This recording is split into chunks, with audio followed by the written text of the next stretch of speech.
StockTomarket.com.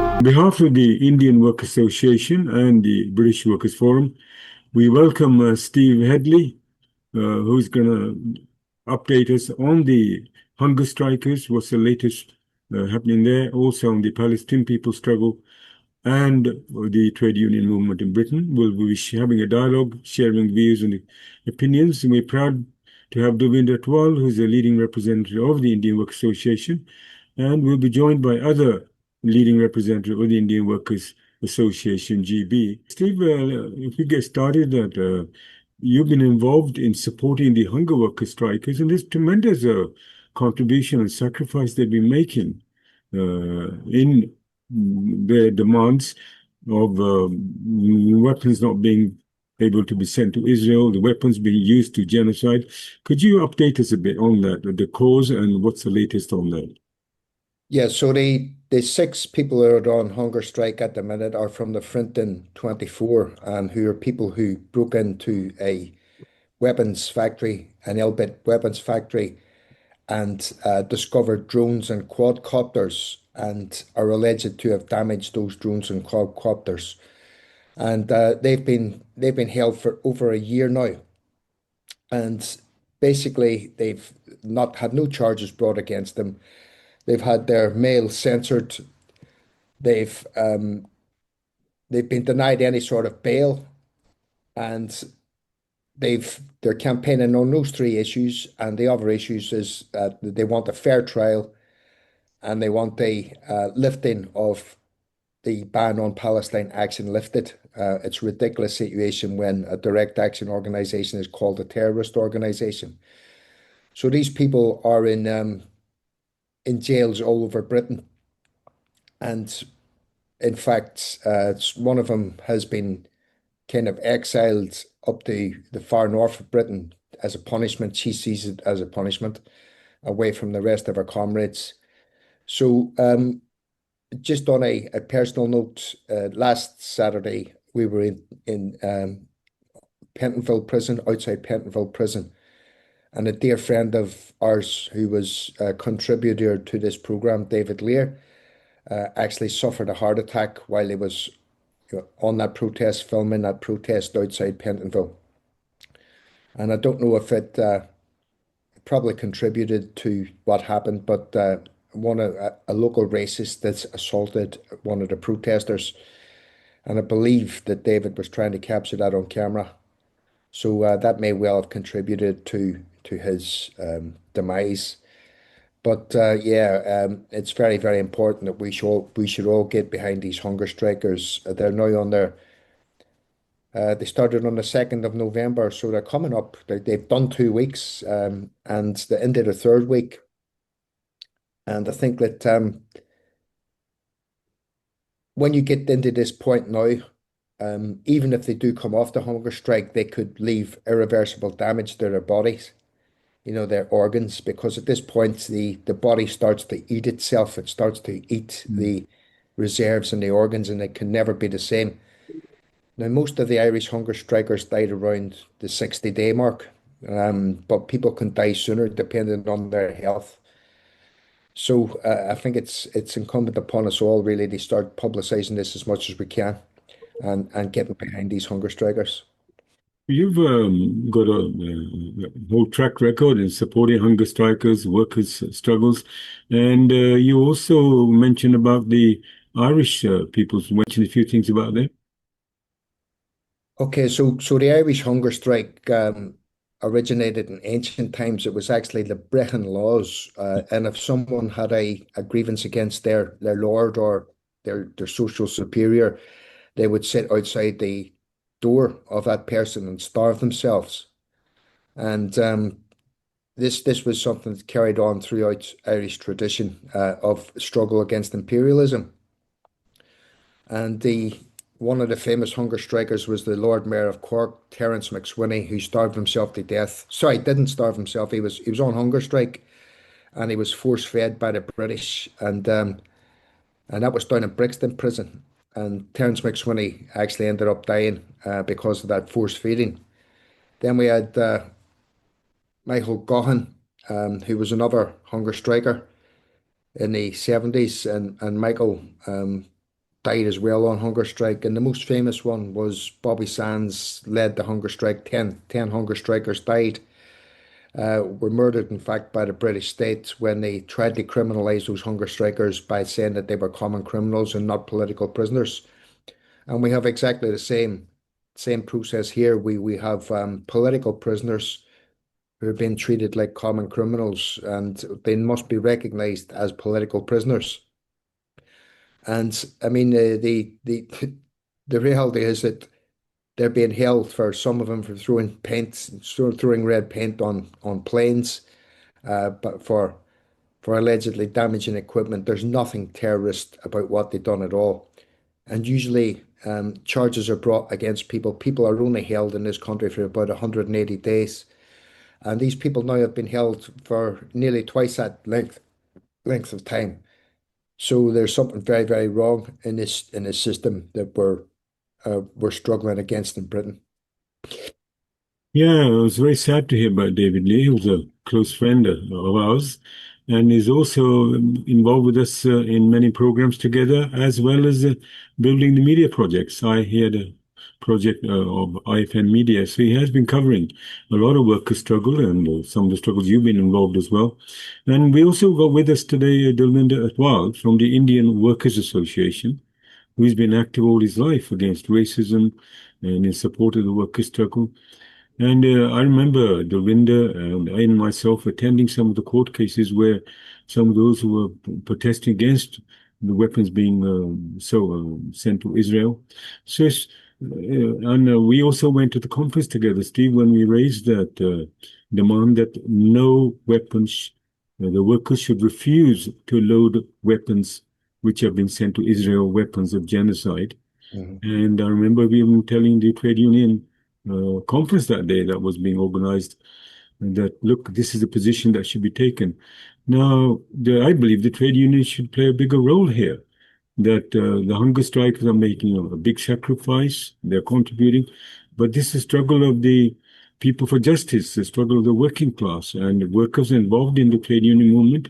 They expect that their trade union leadership and the trade union movement throw their weight behind this and also hold up the traditional dock workers that the Britain has a proud tradition that the workers refuse to load weapons of genocide. It's an ethical issue, it's a political issue. And we had also the strike in Italy as well, a strike taken, general strike as well. Perhaps you can say something about the workers' demands, the refusal, and what the trade union should do regarding that first, and then we'll discuss something a bit about Italy as well. So I think that first of all, we've had general strikes in Italy. We've had massive strikes in Greece about the issue of Palestine and about the issue of not sending weapons to Israel. And I'm just going to make a brief uh, sort of comparison. British trade unions have done nothing, and that is because they're hiding behind the anti-trade union laws. Yeah, The government would possibly, not necessarily, but possibly sequestrate union funds. And the bureaucrats in the union are not prepared to risk their inflated salaries and their expense cards and their company cars and all the rest of it to take on the law. Now, if the Tall Puddle Martyrs hadn't taken on the law, there would be no trade unions today. The bureaucrats wouldn't be sitting in their fancy offices. yes, But the thing that needs to be done is very clear. Workers themselves need to start organizing and stop working, I would say personally, with any goods that are going to Israel or coming from Israel.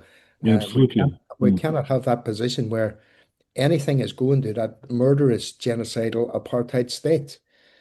And to add insult to injury, now the government has brought in a retrospectively, we've got 700 workers on Transport for London, and the government have upped the amount of money that they need to stay in the country and get citizenship.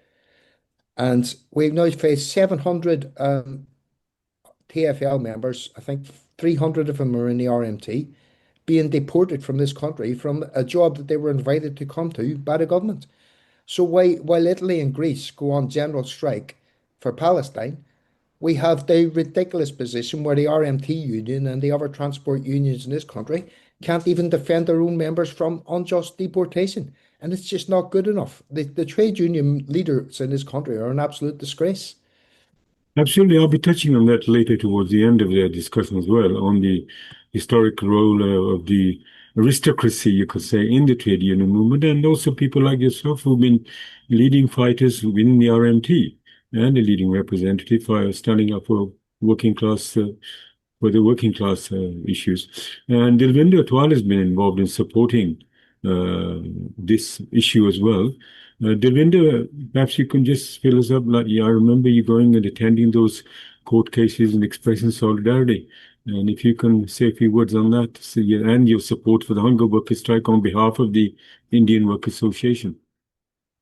Yeah, I have, on behalf of Indian Work Association, we went to the court cases for these people. I know many of these hunger strikers, when there were court cases against them for criminal damage, so-called criminal, but they are raising their voice, taking the action against the genocide, because the genocide is supported by the British government, as well as British government allows the firms like Albert to carry on business over here, producing weapons and drones, everything.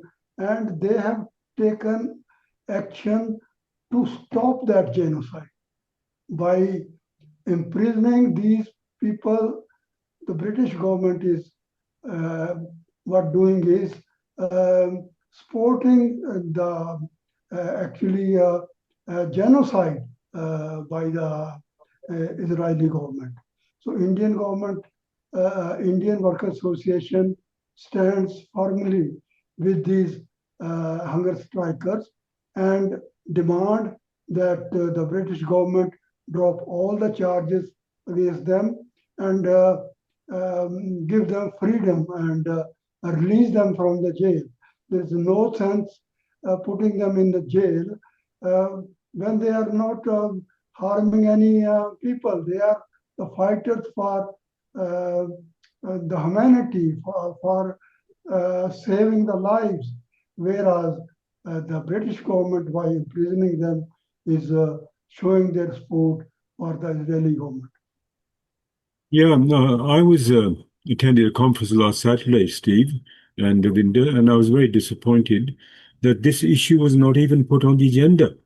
And I believe that issue should have been an important item put on the agenda in that trade union conference when there were representatives of many other trade unions. And sadly, in Britain, that there has always been a problem that the most of the time the leadership has been an aristocracy leading in the trade union movement that would arouse passions and arouse the working class. We're going to do this and that. In the end, they let their workers down, and even when it comes to settlement, negotiate settlements, is well below the inflation rate. So over a period of time, people actually losing their living standard and their loss of wages over the years. And historically, the workers as a class have been fighting very well. So it was great, the window that you supported as well. I remember we were there, and Steve is winning, the whole track record of standing up for workers' right and even fighting for the workers in the RMT. So I believe the situation has to change, even within the trade union movement. We can't rely on the leaders, but the workers certainly can demand that the workers' organizations serve their interest and their agenda and their class interest, and not in service of the capitalist class. The trade unions pay money to the Labour Party when the Labour Party itself is responsible for the genocide that's taking place. The Labour Party itself is responsible for sabotaging worker struggles in the interests of the monopoly capitalists in this country. It's time that the trade unions broke away from the Labour Party and stand up for the class interest of the workers in this country. Aristocratic leaders are letting down the workers in their own country here. Would they not let down the Palestinian people's struggle? Of course they will. If they betray the workers here, they're going to betray in a real sense, the struggle of the Palestinian people for their justice. We've been discussing about the hunger strikers, and Seattle is a leading representative of the Indian Work Association in the Midlands area as well, and we got Dilwinder Twal from the Indian Work Association GB and Seattle. So we're proud we're representing the London and the Midlands area activists. Seattle-ji, if you can say a few words in support of the hunger worker strikers as well, because this is the main topic we're covering today. For giving me the opportunity to speak today. I want to begin with remembering David Lear, and he tragically passed away while filming a protest in support of the hunger strikes. David believed in the truth, justice, and human dignity. His last moment was spent standing with the people who were suffering. We honor him today with deep respect. There are several groups carrying out hunger strike for Palestine. Each group has its own struggle, but they are united by one message. But that message is justice, freedom, and human rights. First, we have the prisoner for Palestine hunger strikes in the UK. 6 prisoners are now entering their 4th week without food. They have a 5 important demand: end of censorship, immediate bail, a fair trial, disproportion of Palestine action, and closure of all albeit weapon factories in Britain. Second, there is a large hunger strikes in Israel prison. Around 1,500 Palestine prisoners have joined the strike, and their main demand is to remove the signal jamming equipment. This equipment harm their health and block communication with families. Third, many students around the world are also hunger striking. They are demanding that university and government take action. They want justice for Palestine and end to the humanitarian crisis. And in all these places, UK prison, Israel jails, and university, people are risking their health because their voice are not being heard. So, what should we do? We must raise our voice where they are being silenced. We must support the right to protest and the right to the dignity, and we must stand together for justice and humanity. And by remembering David Lear today and by supporting all those hunger strikes, we show that solidarity is stronger than silence. Thank you very much. We are proud that we have branches of the Indian Work Association throughout Britain, and Seattle is very active in the Leicester and the Midlands area. And we also have with us Jamal, who is also a leading activist in the Indian Work Association as well. Jamal, could you say a few words in support of the hunger worker strikers as well? Because you've been attending nearly every demonstration in support of the Palestinian people as well. Jamal? State, is the biggest hurdle in this situation, and they're trying to suppress any movement which opposes it. So we support the hunger worker strikers, of course, because they are doing the right thing, oppose the genocide, oppose the reactionary policies of the British government, whether it's in Palestine, in Ireland, or at home here in Britain as well. Yes. Oh, thank you. Sorry, yeah. Karen, yes. Yes, so it's a positive thing these hunger strikers are playing, right?